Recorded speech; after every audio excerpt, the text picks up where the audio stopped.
ভক্তিযোগে এক বিশেষ সুবিধা, উহা আমাদের চরম লক্ষ্য ঈশ্বরে পৌঁছিবার সর্বাপেক্ষা সহজ ও স্বাভাবিক পন্থা।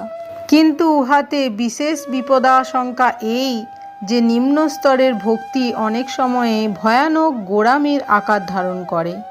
হিন্দু, মুসলমান ও খ্রিস্ট ধর্মান্তর্গত গোঁড়ার দল এই নিম্ন স্তরের ভক্তিসাধকগণের মধ্যেই সর্বদা বিশেষভাবে দেখিতে পাওয়া যায়।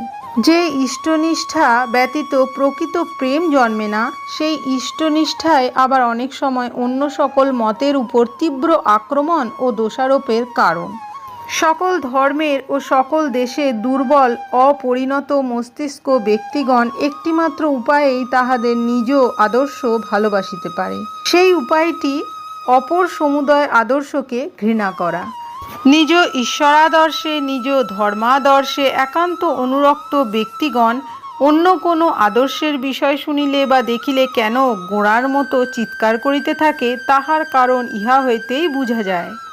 এরূপ ভালোবাসা যেন প্রভুর সম্পত্তিতে অপরের হস্তক্ষেপ নিবারণের জন্য কুকুর সুলভ সহজ প্রবৃত্তির মতো।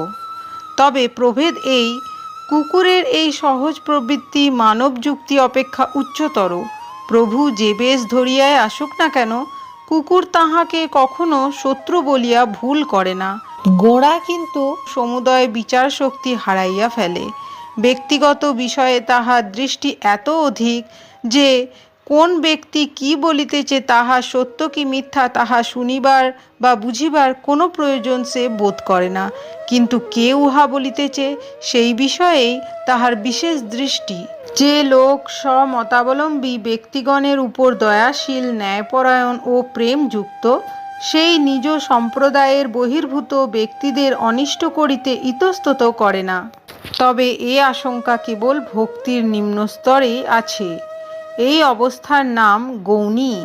উহা পরিপক্ব হইয়া পরাভক্তিতে পরিণত হইলে আর এরূপ ভয়ানক গোঁড়ামি আসিবার আশঙ্কা থাকে না।